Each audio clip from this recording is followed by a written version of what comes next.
What's made it popular and what's made it successful is the culture and the feeling that, we really treat people like company or home, like they're our friends. Talk to everybody. I'm still in the dining room every day, 6 days a week. I love what I do. A legacy of hospitality in the Poconos at Woodloch. Welcome to Pocono Mountains Podcast. This is Season 3, Episode 37. I'm your host, Jim Hamill. The word Woodloch is synonymous with hospitality. A tradition of excellence is the Woodloch way, started in the mid-20th century by the first generation of Kiesendahl family to have the resort on Lake Tidiuscung.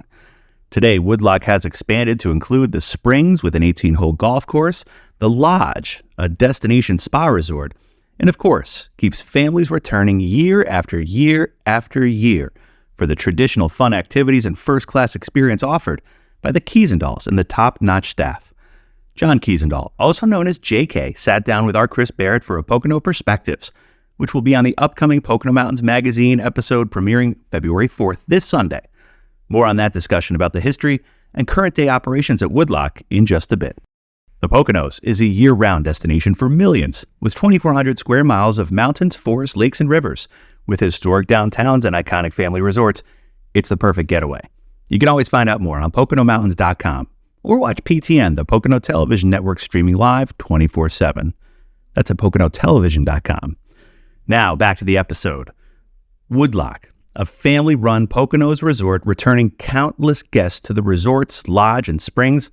I even was fortunate enough to work there in my college years, lifeguarding and learning the true meaning of hospitality, where you treat the guests like a guest in your own home.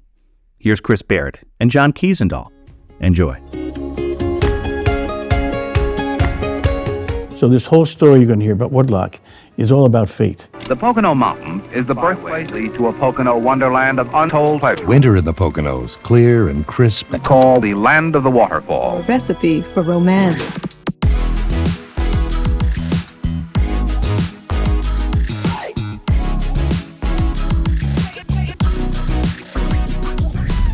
John Kiesendahl, take us back to 1958. Harry and Mary Kiesendahl, an 11-year-old John Kiesendahl. What happened in 1958?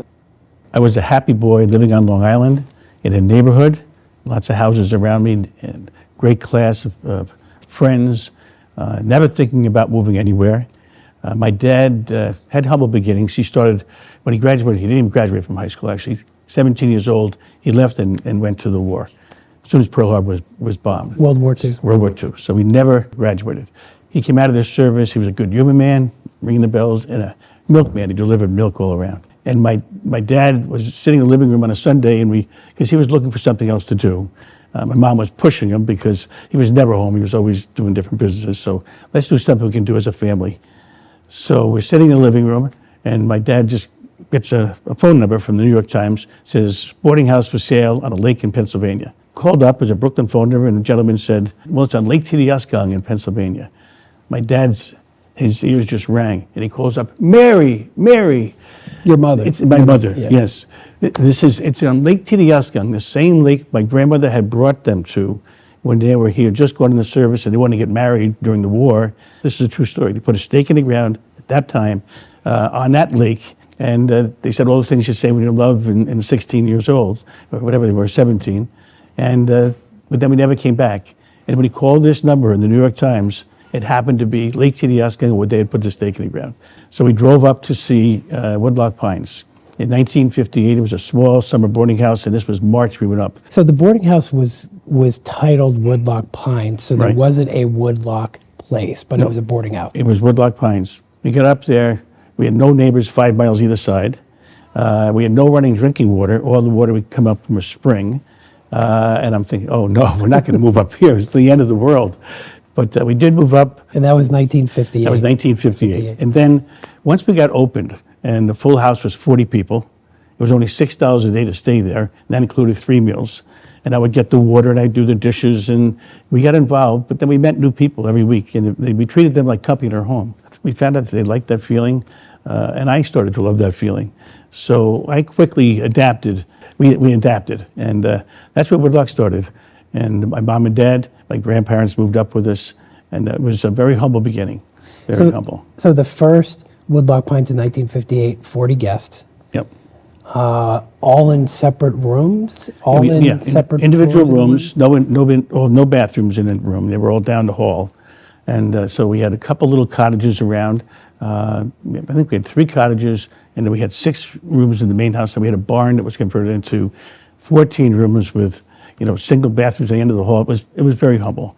We only had 1 employee year round. So, but we treated our guests like company in our home. I think that's what made the difference. Yeah, so my dad did all cooking. My mom was the hospitality person, reservations, housekeeping, and we found out we loved what we did. We were only open 10 weeks, Memorial Day to Labor Day. Every year we fixed the place up a little bit. So what did the Poconos look like in 1958 versus today? Why would a guest visit the Poconos at that time? Well, first of all, from my vantage point at age 11, I could have been anywhere. I had no idea. All I knew was there was nobody around. And that was my big thing. But the Poconos were still a great place to go. Obviously, all the nature things that we're promoting now were there. Nobody really touted them as they do now. It was all about the honeymoon capital of the world, kind of. That was the big thing back in the 50s and the 60s. So it looked very different. We are in the northern Poconos, which is, we call it the Lake region. So it was just a beautiful area. You're 90 miles from New York, for us 100 miles from Philadelphia, people all around, and affluent people all around. Even though we started at $6 a day with 3 meals, as we built the business, things started to change a little bit. So in 1958, when you had 40 guests, your dad had a lot of vision. What was the first expansion? Take us through the 60s, the 70s. How did that start to look? Well, what happened is, as guests went home happy, they started to tell their friends, and they started to come back. And my dad realized we couldn't sustain ourselves on this little small boarding house. There was a girls' camp right next to us, Camp Tidyaskong. And we purchased that in 1961. That was the first big change. And we put an addition onto the main lodge. 1961, the girls' camp, it was a sad day in my life because I was 14 at the time. But anyway, we had the girls' camp was more than doubled our size. Then we fixed up some of the cabins and the cottages over the winters, and we started renting that as well. So that was a real key spot. Interesting thing about that is we couldn't get my dad couldn't get a mortgage because we were a small business. The camp cost $60,000, which at that time seemed like a lot of money. They had bought Woodloch for $40,000. And when they bought Woodloch for $40,000, it was 12 acres and 200 feet on the lake. And now here's another 200 feet on the lake and about probably it was 25 acres. So he went to the bank and nobody would lend him any money. So he went to our guests who a lot of them had loved Woodloch. So they came back and he sold $500 bonds to guests. And they gave him a discount when they came to Woodloch. And he raised almost $60,000 and we bought the girls' camp. It's a great story and an innovative dad who came up with this plan to raise money from our guests. They had confidence. They liked my parents. We were like family. We knew everybody. Not a lot of people to know. 40 every week. It was somebody different. And the guests were totally invested in you. The guests invested. They got a good return, and they got a discount when they came. It was a 5-year bond, and we paid them all back. I want to add one other thing about financing. So my dad sold bonds when he was buying the girls' camp.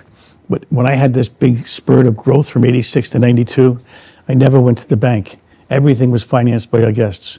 I sold them different vacation plans with discounts when they come, 4% interest rate, and we just sold them around every week. I'd have a little meeting. Anybody wants to come in, they come in, boom. It was $5,000, $10,000, and we raised millions of dollars that way. And then those people who were our guests that donated, they became our best ambassadors. They went home, they said, oh yeah, I own a piece of the rock, or whatever they said. They became salespeople for us. It's unbelievable. So everything you see it's not new anymore, but that we did in those early days, and we spent a lot of money with all those things we did. It all came through the guests. I think that's a testament to how they had faith in you and loved your property. It's all based on that, the relationship, that sincerity and the trust. But it's really the part that works. And they knew they had to vacation there 5 or 10 years in order to get their money back, and they did. Wow. So just out of curiosity, do any of the original structures still exist? Oh, yes. Yeah, the main lodge is still there. In fact, my office on the top of the main lodge was an attic. When I was 11 years old, I slept there. And every night I went to bed with a tennis racket because it was infested with bats. We built our closing room up there. And now that's my office up top where I used to sleep only the ceiling's a little higher. So I read that Woodloch does not have executive offices. Why is that? Most of the time, we're on the floor with people, with our staff. We work elbow to elbow with people. That's been our tradition all the way through. If I don't say it now, I don't want to forget it. The most important asset we ever had at Woodloch, and always have been, is a great staff. We are blessed with terrific people. The culture that's developed over the 65 years we've been there and the success we've had is all about our staff. And that culture that we started back then of treating people like they were members of our family, that's how we treat all of our staff. So we talk about the 1,300 people we have. We talk about the Woodloch family, the greater Woodloch family. So we have offices. We just don't spend a lot of time in them. And that's how we've run our business, very hands-on. And my dad brought in a partner in '61 who was a good friend of his. So when he came in, he did the bakery, he did some different things. His wife did some of the housekeeping. She was in charge of housekeeping. And so it just rolled. Now that partnership lasted until 1990. I bought the business from my dad with Mr. Cranick, who was my dad's partner. We called him Uncle Don. His son was 5 years younger, so we bought our parents out in 1981. When did you really decide, okay, now do I want to go out in the world? Do I want to stay and invest with my family? Because I think the big story too here is one of the great sides of the story is how your family today is involved. But you were there when you were 18. Yeah, so I was there all through those young years. My dad sat me down and said, listen, you can be a teacher and you'll be a great teacher and a great coach, but I see an opportunity here. And, you've got good grades, you're a smart kid, so why don't you try and get into the Cornell Hotel School? So, with a lot of urging, a little pushing probably, I ended up going to Cornell Hotel School. What year? I was in from 65 to 69. 69 rolled around and it was Vietnam time. And so I volunteered for the service in the Navy, and I got into an OCS program, and I graduated as an officer in the Navy. Now, we were all trained in those days. We were all going to Vietnam, a week away from going, and I got my orders changed. One of the people who was running the officers' clubs in Norfolk, Virginia, had a heart attack and died, and he must have looked at my record, grew up in the business, hotel, school, boom, boom, boom. So they changed my orders. But you wanted to go to Vietnam. I was a gung-ho guy, so I was disappointed. All my buddies were going.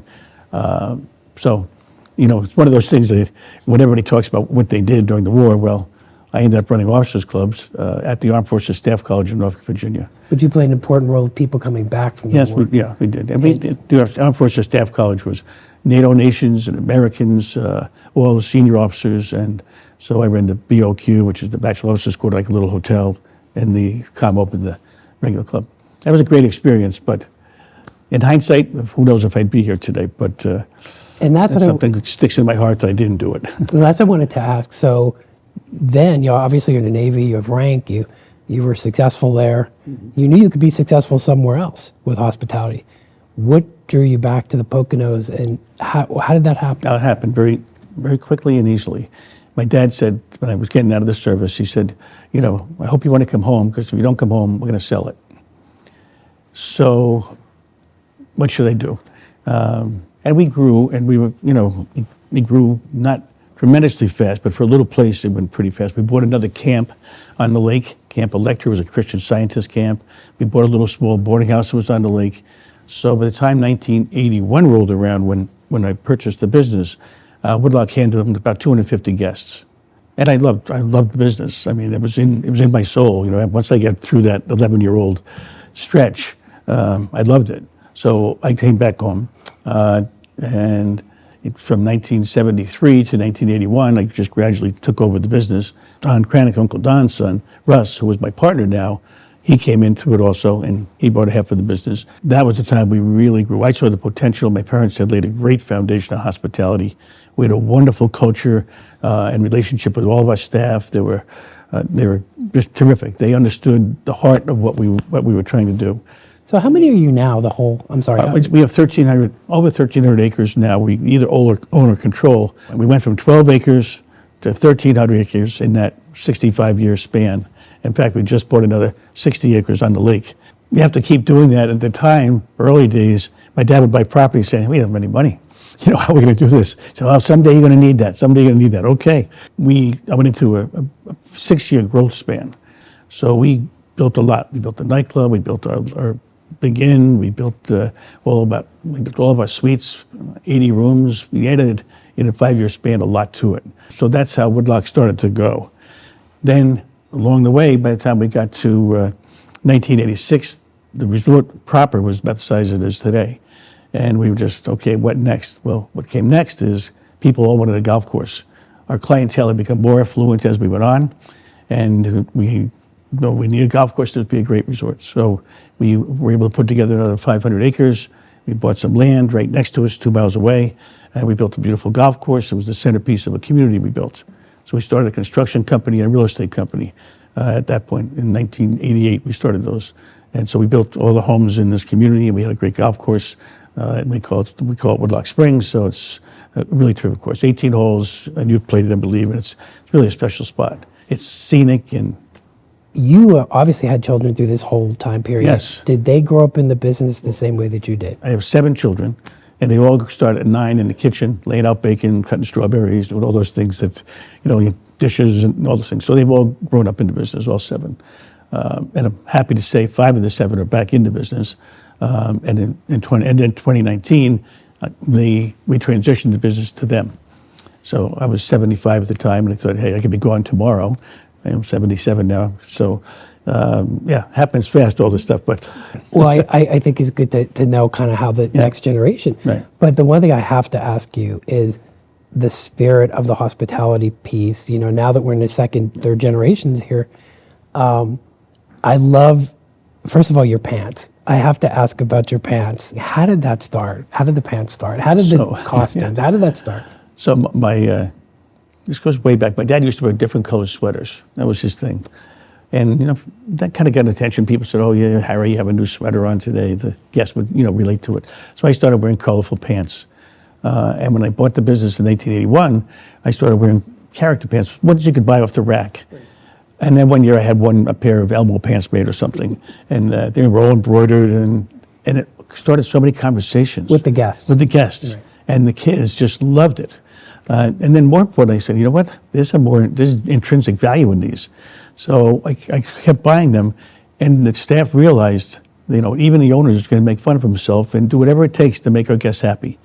It made everybody relax more. I wanted them to know it's a fun place to be, the staff and the guests. So it really worked both ways. The Woodloch Pines primarily is a family resort. So we have lots of kids, lots of families. They come back year after year, and then we have other pieces now, but that's what it was. So I started doing this. Well, we built a spa, and I'm jumping ahead a little bit. No, that's okay. We want to talk about I keep rolling. So go ahead. we did the golf course, and we figured, okay, that's it. Now we have a perfect resort. But everybody, by the time we got to the 90s, everybody wanted to have a spa. So we got into purchasing some more land and a little lake, and it's right at the end of our other lake, and the lodge at Woodloch began. The spa has always been consistently ranked as one of the top 10, not in Pennsylvania, United States, but in the world by Condé Nast. Yes. Right, consistently for the last, since you've owned it, probably. Yep. Well, we brought a spa person in as our partner, so we had partners in this. We bought the land that had our name on it, and it opened up in 2006, and the place was beautiful. But the partner was managing. He was a little more elitist in how he approached things, and the hospitality wasn't the same. It didn't match up with our name. So we ended up in 2010 buying partners out, and we went from 24% occupancy in 2009 to, 3 years later, we're at 85%. So it's really skyrocketed. What is your hospitality heart? What is the Woodloch hospitality heart, if somebody asked you that, if a guest did? I said we have a deep passion for making people happy, but in each different resort it's doing something different, because at Woodloch Pines, we reconnect family, and we can see what happens. They come in the door, and they're sitting with their family at their meals, they're recreating together, they're having a ball, and they go home happy, and their spirit is high. And at the lodge, it's a whole different, it's rejuvenation and, finding some peace and peacefulness. And I tell my kids all the time, we're doing God's work. You know what? We bring people together, we bring some peace in the world, and it's very, very rewarding to myself and to our family, just as it was to my parents. It seems that the thread of that first 40 guests in 1958 is still with us today, just in different forms. Yep. The mission statement has never changed. we didn't even know it was the mission statement in 1958, but as we went on, we said, you know what? Our mission will be to treat every single guest who comes through our doors or does business with us in any way as if they're company in our own home. We're going to treat them like friends. So it'll be a very personalized hospitality. It's not just, you say what you're supposed to say. It comes from your heart. When we hire people, we don't look for a whole bunch of experience. What we look for is attitude, enthusiasm, and then try and see their heart. Like they tell them all the time, you can learn service from a book. You have to learn hospitality, has to come from your heart. And that's what we talk about all the time. And obviously, passionate about it. I mean, I'm very passionate about it. And my children, thank goodness, understand how that all works, and they're in it. It was amazing being a guest there. Got on the shuttle, and the driver knew you, spoke very highly of you and the family, and the answer, and he had said, didn't know who I was. He said, I feel like I'm part of their family. And you don't see that today, really, the relationship of a team member to an employer, which is, I think, the heart of that too. They do feel definitely. like that. Trying to know people. We have a crisis fund when people get in trouble. They have a significant issue. We help them out financially. We do a lot of different things and we have lots of gatherings together. It's all part of building that heart and the center of hospitality. So it's clearly what makes us where we are now. We are blessed. As again, I know my dad didn't know this, but the Pocono Mountains has not become. It used to be the Pocono Mountains. Now, the Pocono Mountains are the place to go. And that's what I wanted to ask, John. You have that perspective because Yeah. you've been here. So, from your time first here with your family to now, what evolution have you seen? Because you came at the peak of the honeymoon Yes. part of it. So, Right. where do you think we are now? Where do you think the Pocono Mountains is going? I think it's been absolutely amazing what has happened to the Pocono Mountains. Somewhere probably 15 years ago, we changed our direction in the Pocono. I've been involved in the Pocono Mountain Business Bureau, and I should say my dad was one of the first presidents. He brought Bob Ucachini to the PMBB. I bought the business with my dad when I was 34, but he was 57, so he was very young. So he had time, and he got very involved in hospitality and tourism for the whole state, but in particular the Pocono Mountains. So when we had this big session, when I was involved in the PMVB, and you weren't here yet, Chris, but we talked about what do we want the Pocono Mountains to be, what should it grow to be? It's no longer a honeymoon resort area. We have so much nature. We have, rivers and streams and, beautiful woods, and we're only 90 miles away from New York and Philadelphia. We should be the mecca of people vacationing. There's so much diversity there that can happen. So we changed our mission from honeymoons to nature and family, and we still have great honeymoon places, but that's not all we have. Skiing in the wintertime, snow tubing, and all these water parks that have come in. There's just so much here now. And a credit to everybody in the PMB over the years, but the real change has taken place since you've come on, Chris. You've really made a significant difference in what's happened here. You took all the assets of the Pocono Mountains and all the wonderful people we have working in this industry, and you gave us more direction. You gave us more exposure, and the Pocono Mountains is now nobody says, oh, the Pocono Mountains, that's lower class. That's not it. Now we are the place to go, and it's close by, and people today don't have the time, so it's great. I mean, we have really been blessed to have you as a leader, but also we've always been blessed with the nature that's all around us. So It's easy good to places. do with such great products and the type and composition of hospitality that you have started, the Frenchman or folks like that. There's a basis here that I personally don't think is anywhere in the world. That's my opinion. Well, owner operated is wonderful. Now we have bigger properties in that aren't, and they're great. But for me, when the owner is out there all the time and wearing funny pants and having people laugh, and when we first opened the spa, when we took over, I would go over every day and I would change my pants before I went there, because I said, this is a destination spa. This is not something I should be wearing these funny pants to. But everybody said I got too busy. I couldn't change it. When everybody responds the same way. It's a conversation piece. The people who are young at heart got right into it. I wear them every day, and I have all kinds of 85 pair of character pants, waist size 32 to 40. I've been doing it a long time, so that's all a part of. But you look great for 77. Yeah, I well, wouldn't have guessed that. I love what I do. You've so I love much what I do. energy and spirit. Yeah, I have good energy. Which I think when you have energy and spirit, your team members see that too, and they want to emulate it because they believe in you. But one of the things I wanted to ask you, because this has kind of been on my mind as we've had this conversation, in your crystal ball of sorts, because you've been around a long time, where do you think the Pocono Mountains will be in 20 years from now? How has the guest changed? Has the guest changed?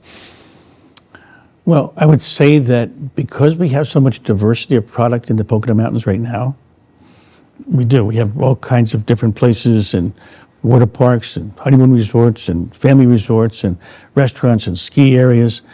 I think the key for what we are doing and what's going to happen in the future is that we don't overbuild. And we turn the Pocono Mountains into more of a suburban area, because it's coming. New York is, we have to be careful of that. So we keep the nature, because that's part of the core. We keep the clean rivers and the streams and whatnot.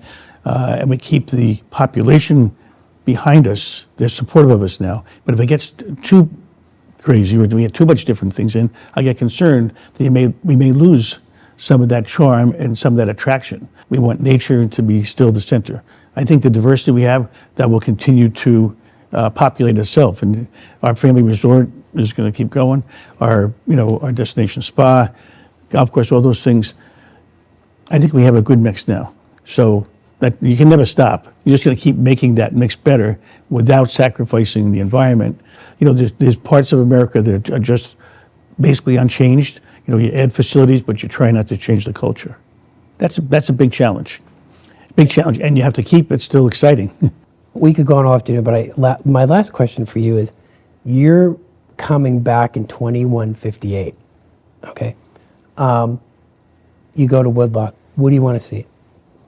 I'll tell you what I want to feel. I want to feel the heart and culture that we started in 1958 is still there. Because if it's not, whatever I see is not going to be the same. It's not going to be really what keeps people coming back. Now, Woodloch will, we don't get too much bigger. We have opportunities to do some different things, and we'll do that. But the key is not what I see, but what I feel. And I think that's in anything we touch. What's made it popular, what's made it successful, is the culture and the feeling that, we really treat people like company or home, like you're our friends. Talk to everybody. I'm still in the dining room every day, 6 days a week.